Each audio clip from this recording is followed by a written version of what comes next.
Welcome to Donmar TV News Channel. Pabor si ACT Teachers Party List Representative Franz Castro sa panukalang substitution ban at tanggalin na ang withdrawal, pero pwede pa rin ang substitution kapag ang isang kandidato ay namatay. Sinasamantalaan niya ito ng mga partido at ginagawang hindi seryoso ang paghahain ng Certificate of Candidacy.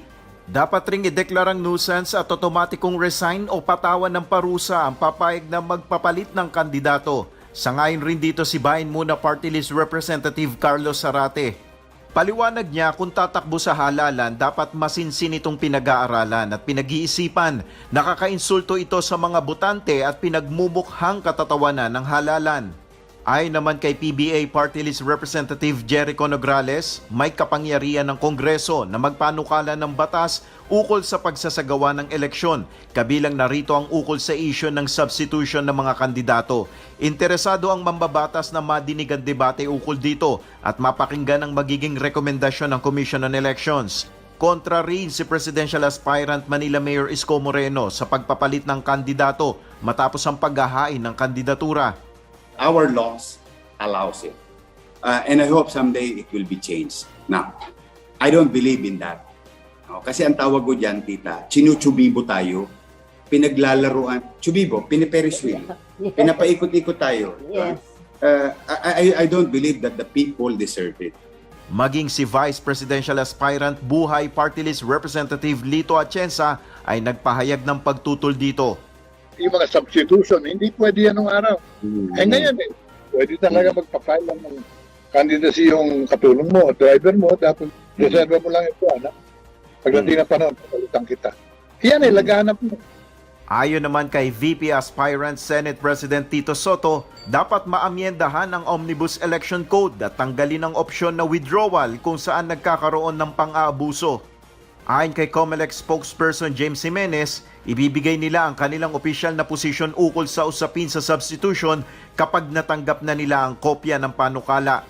Si House Deputy Speaker Rufus Rodriguez ang nagpalutang ng panukalang substitution ban. Layo ng mambabatas na tapusin na ang umano'y manipulasyon at pagsalaula sa proseso ng halalan. Ito yung sagot ni Isko Moreno doon sa tanong na, Mayor Isko, ikaw ba ay iskomunista?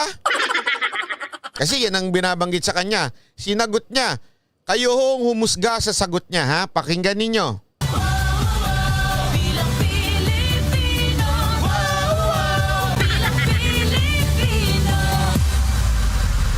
Sasabati ko sa inyo po ay ang ex-komunista Domagoso dahil kakampi daw kayo ng mga komunista na tinuturing na terorista ng gobyerno. Kaya niyo po bang kondenahin categorically ang CPP, NPA, NDF, EPS? Can you do it for the record? If no, why? Of course. Ang tanong sa kanya, categorically, kaya mo bang kondenahin etong CPP, NPA, NDF? Yan ang tanong sa kanya, ha? Yan ang tanong. Kaya mo bang kondenahin ngayon na ngayon din? Ngayon na. Ngayon na mismo. Ito, sagot niya. I am no communist. Ina-attach nila ako, tingnan mo talaga yung mga ilang individual. May picture, ano? Tita, may picture. It's a peace talk, eh.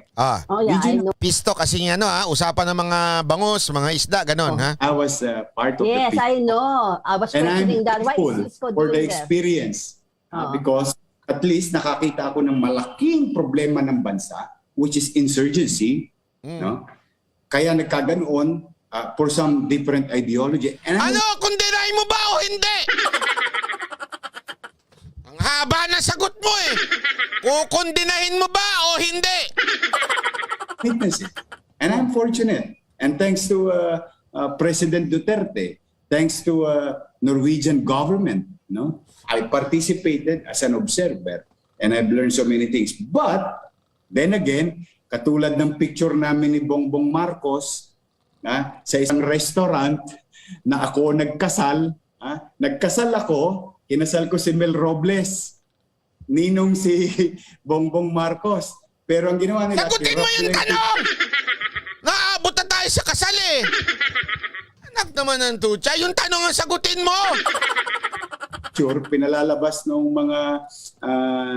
ewan ko, sino ba yung mga maliliit na elitist. Political operators. Mga operators na kaya yan ganyan kasi Bongbong Marcos ganyan. So the Okay. same picture in the peace talk, kinakrap yung picture at saka yung kwentuhan namin, no? Pero hindi nila pinapakita na doon yung mga military. Ano ba? Ang tagal ng tanong eh. Paikot-ikot, hindi mo na lang sagutin yung tanong. Kukondinahin mo ba ang CPP, NPA, NDF? Government Na Photoshop ka. well, ang mga maabilidad na individual, minsan, alam mo naman. Yes. But straightforward, I am no communist. I don't believe in communism. I believe in democracy. I believe in certainty. I believe in equal opportunity. I believe na ikaw, kapag nagsikap ka, pwede mong Hindi ang tanong if you believe in communism. Ang tanong, unang tanong, pakisagot ng diretsyo. Are you going to condemn CPP, NPA, NDF? gastusin. Pwede mong pakinabangan ang lahat, the fruits of your labor. You have to enjoy. You have the right to enjoy. Mas magaling pag sumagot sa'yo si Mocha at si Michelle. Anak naman ng weteng, oh. And ang komersyo ay pantay-pantay. No? In fact, ayokong masyadong too much control ng gobyerno sa komersyo. Yeah? Okay. And that doesn't apply with communism. Ito para naman sa patas na opinion, maganda naman yung sinasabi niya, ayaw niya sa communist. O sige, okay. Kasi patas na komersyo. Ibig sabihin, hindi katulad ng mga communist country. Pero hindi yun yung tanong. Hindi, kasi sa akin, wag mong ibahin yung tanong. Ang tanong, kukundinahin mo ba ang CPP, NPA, NDF? Parang ganito tanong eh. Gusto mo ba si Ibana? Ang sagot mo gusto ko kasi yung syempre yung yung mga artista. Sagutin mo yung tanong. Yes. So ako, one flag, one country. Okay. Philippine flag and the country is Philippines. I don't like disintegration. No? While at the same manner, remember, mamamayan mo rin itong mga to. Baka naligaw to ng landas. Ulitin ko para sa patas na opinion. Tama naman yung yung sinasabi niya na hindi dapat ito mga to ay salamat po Sherlon, buti pa na may nakaalala. Ibanez, maraming salamat. Wala nang nakakaalala ngayon sa akin, lagi nang kay Coach Oli. Pero lang, hindi, ito po sa totoo lang sabi ko nga, okay naman yung sinasabi niya. If you are madaling mapaniwala, sasabihin mo, oo nga, tama nga. Dapat hindi natin sila dapat tinutulungan natin. Tama, okay yan. Hindi ako communist, hindi natin gusto yung komunista. O sige, okay yan. Tama naman yun eh. Pero ang problema ko, you are not answering the question. Kung alam mo kung nasa korte ka, yari ka. Hindi totoo. Ako, abogado. Ito naman kasi nagtatanong, hindi rin naman inulit. Halatang Hindi kasi kung ako magtatanong, sir, ang tanong, ang pakisagot. Hindi kung ano-ano isasagot ninyo. Di ba dapat ikinukumbinsin mo ito? Hindi mo sila ini-alienate. No? Whether they disagree with you or agree with you, you must govern. Ganito lang kapatid. CPP, NPA, NDF, NPA, okay? In our court, okay, sa atin, dineklara na po silang terorista. Sa madaling salita mas masahol pa sila sa kriminal. You do not convince them. You condemn them. Kasi it's simply saying, sa isang kriminal, I will convince you. I will convince you, Oo, pero sandali, meron silang ginagawang hindi tama sa pagkakataon na ito. So ibig sabihin, more than anything else, before convincing them, you should first condemn them. Now, pag sumuko sila, kinondem mo sila, sumuko sila, sige, you change your life. Pero hindi yung ngayon, literal, dapat i-condemn mo. And there is only one government, Philippine government. Ikot-ikot, nakakainis. I don't like terrorists. No. I condemn terrorism. No. I don't believe in communism. I believe in equal opportunity.